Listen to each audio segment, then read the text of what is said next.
Shit, I've been muted this whole time. Sorry guys.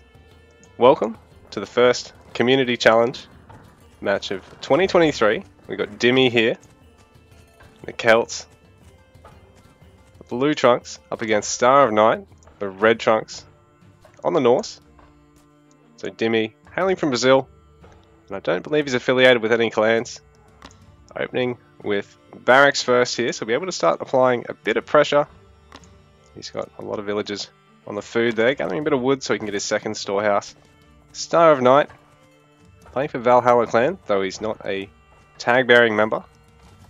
On his Norse in the red trunks here, he's opted for double storehouse as his opening, so a little bit more laid-back, macro-oriented build.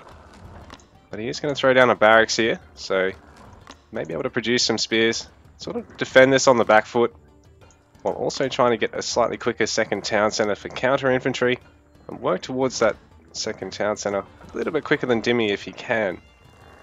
While Dimi, slightly less efficient gathering on his wood here because obviously he's getting those spears out, so he's going to be hoping he can push Star off the huntable, because these guys, really nice hunt gather rate, particularly once you get hunting dogs. Well, the herd gathering rate and the berries gathering rate not quite as high. Oh, and it looks like this villager is going to be really close, but is Star able to micro the other villager in front? He did get it there to try and block those second two spears. Well, wasn't able to save the villager ultimately. So Dimi getting the value he's hoping for, I think, because Star, especially since he's lost a villager there and got another two with a bit less health, disadvantage of the spearman. Really going to have to try and squeeze out that quick age too. The annoying part is he's going to have to try and get another storehouse or picker's gloves or both here. I'm trying to defend this, and it looks like Dimi sort of continuing to commit because he knows that now that he's pushed Star off his huntable and got that villager kill, the storehouse, he's going to have to force Star a little bit further behind and to try and rely on a throwing axeman holdout here. So Star in the meanwhile, no pickers it just yet, getting that storehouse. Dimi, so producing one last spear, going to need to finish off another house I believe to actually get his bronze age, but he's going to cut spear production here. Try and go for a quick second town centre, or semi-quick town centre of his own here. The beauty is until Star actually gets some throwing axemen out in the field, Dimi's got all the map control. Star active with both scouts here because he wants to make sure he sees any of these little run-bys going on with one of them, while the other gets a bit of a read of his opponent's base while playing defensively. So it's one of the perks of playing Norse in a defensive spot. So the other civs, you know, you've got to send a spearman or a villager instead to do the same level of scouting really. Which both offensively and defensively scout. Star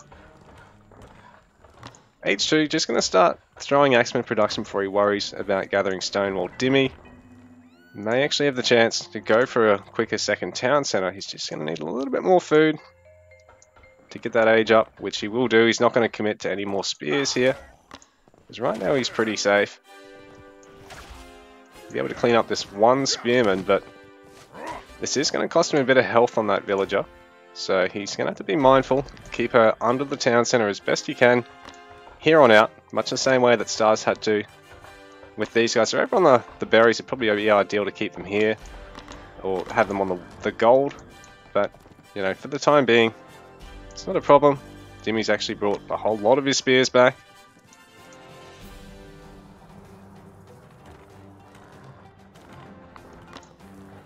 Actually, give me 2 sec, what I might be able to do. Disable this. Minimize this. Sweet, get a bit more area. So, Dimi is really set on getting his second town centre out. Star, handsaw on the way. Dimi hasn't actually opted for any eco techs. Star's actually going for his third. He's gone double food tech and now handsaw. He's really going to have to commit to more military here to overload Dimi at some point, because I think Dimi have a bit of an eco advantage now, having killed that first villager. He's actually up by a couple of villages here, so I think Star has actually been housed for a little bit here, which is not great for him. He's a tad rusty. He's got a good number of throwing axemen though, so Dimi is actually a little bit behind in terms of the active military, because those spears, they're there in number, but they won't be able to win against the throwing axemen. This is nice for Dimi to fall back to, because he's got that eco lead. The second town centre is going to finish up. He's going to be in a great spot to defend, because he's going to be able to protect the berries, the gold. And, you know, he's pretty right for all of his resources in the near term. Star, on the other hand, is going to have to find the opportunity to gather some stone here, or really double down on one town centre north and actually get a bit of value out of it with some villager kills, or a huge number of villagers being locked up in garrison. So he hasn't started any stone gathering yet. He's going to go 2 racks to start with. He's overextending a tad here. Dimi is actually going to be able to catch him out. And while Star's retreating, you know, he's not kiting, he's not actually dealing any damage here. Dimi does have a speed advantage, and on top of that, the spears are going to be able to snare to increase that even further. So one of the perks of playing this really aggressive opening on Celts is that until your opponent actually has a bigger composition in the skirmish than you do, they're able to basically just snare and force you to keep running, and it's a big risk staying and trying to kite it, even though you're going to get some damage off yourself. So start losing a little bit more units there. He's at 26 vills to Dimi's 32, so he's really going to have to squeeze out a lot here, and he's banked a bit of food, so he's not able to throw down a 3rd production facility and really just smash out units at the moment for some crazy 1 town centre H2 Norse timing. He's sort of locked in the middle of sitting on 2 barracks production and trying to get a 2nd town centre. Well, he's also got that big food bank, which is not ideal for him, because he's going to want to cut his food gathering a little bit, getting up these other resources to spend them all, and then, you know, having a really equal gathering distribution from there. So Dimi forcing Star off a hunt, but he's slightly down in terms of the counter infantry count here, so he can't have a hard engagement. All he can keep doing is, yeah, sniping these storehouses, and it looks like he's going to be able to do it to this other one. Star actually committing to guard towers to help him defend. Bit of a double-edged sword if he's doing it prior to getting his 2nd town centre, because it's going to slow it down. Mostly in terms of the wood amount, not so much the stone. They're only 50 stone, but they are 175 wood, so it's not a cheap investment. So Dimi, in the meanwhile, has gone up to 2 barracks, and he's actually got a sacred grove. He's got druid production, so he no longer really is able to keep outrunning Star, because the druids only move as fast as the Norse infantry, but he does have overall 1 more military production building over his opponent, as well as that 2nd town centre. So 31 vills to 45 at the moment. Dimi is continuing to take map control. He wants to starve Star out, force him to gather off the berries around his base, and maybe even commit to farms early on, or even another tower or 2, and it's really Dimi's gateway to a quick age 3. Start getting some real tech advantage over the Norse player. He can start making bowmen once he gets there.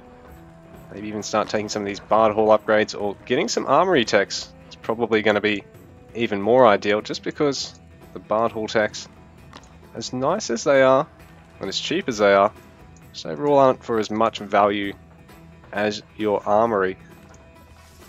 So start committing to armory as well, and he's getting enough stone and wood here that he'll be able to go for 2nd town centre and be able to take some upgrades not long after. But even still, it's not quite ideal, because either he takes an upgrade now and it delays the 2nd town centre, or vice versa.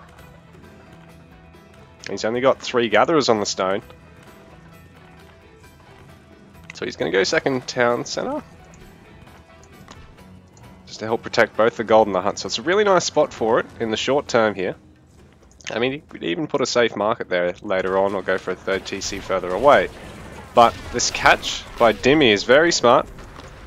the forward guard there being picked off, and now Starofknight left a little bit short in terms of his army size here, and Dimi able to just back off and regroup. He's actually started slinger production rather than going straight to age 3, because these guys, even though they're counter ranged, and the throwing axemen do have a bonus damage versus range, slingers don't really have a bonus at all. The slingers do outrange the throwing axemen, so as long as there's enough melee that Star's going to continue to try and kite, he's outside of range of the slingers. I mean, he's outside of range of his throwing axemen to hit the slingers, while the slingers, on the other hand, can actually keep attacking. Something that they can even just harass units around. So Star, second town center finishing up, having to do a couple of panic towers here, or at least one there. And he is able to get temper in the meantime, but he's lost a lot of his army. He's on 34 vills, 2 town center. Dimi's 58 vills. Age 3, nowhere to be seen because he's just pumping out everything he can at the moment. Can't really afford to save up if he can just go for the big all-in here and get enough of Star's eco either killed or tied up trying to be defensive. And he can pull this off with a quick win, while Star, it's a really tough fight for him. He's going to have to try and keep all of his villagers alive here while maintaining enough production. In fact, he can probably cancel 1 or 2 of these throwing axemen and force up a barracks or a stables here. A stables might be nice because it'll force spears out from Dimi. The longswordsmen don't really trade great against raiders, particularly if there's throwing axemen in the background not being attacked. The raider's obviously going to be great against the slingers, so Star still has a chance, I think, if he can get out a stables or 2 here, or even just, yeah, more barracks and towers. He's just able to finish this one off, not able to get a garrison there. Dimi's continuing to push forward, but his military count is starting to lack a little. Star's down to only 22 villagers at this point, which is really tough. Doesn't have much of an eco. He's actually dropped 12 overall since Dimi started this push. So Star's been sacrificing them, trying to get forward towers up, but Dimi just hit really hard and continuing to hit. Star, the barracks will fall here, but he does have more production. He does have temper out. Dimi, in the meanwhile, hasn't actually managed to take any armory upgrades. He's just committed everything to unit production at this stage, but so far it's faring him well. And as long as he can prevent Star from massing up a critical mass of these throwing axemen, or maybe getting, again, some raiders out to help tank for them to get some kills. Dimi's really locking down Star's eco here, and Dimi takes game number 1 in 13 minutes, so it's a really rough start to Star. Star's night, or day I should say, it's night time over here. He's actually going to have to face PF2K in game number 2. I do have faith in him though, he's a really solid player. Star, slight gap there with his villager production. They're just a tad rusty, I guess. And then on top of that, Dimi being able to go for that H2 town center, unimpedable. Star a little locked up between going for some sort of H2 early unit mass and trying to take the town center. Sort of gets caught in the middle of the two, well, approaches, I guess, or philosophies of opening. Ultimately, Dimi able to pick him apart there with a solid push. Star's saying he can go for another game, which we may be able to do. I'll just see if PF2K is ready.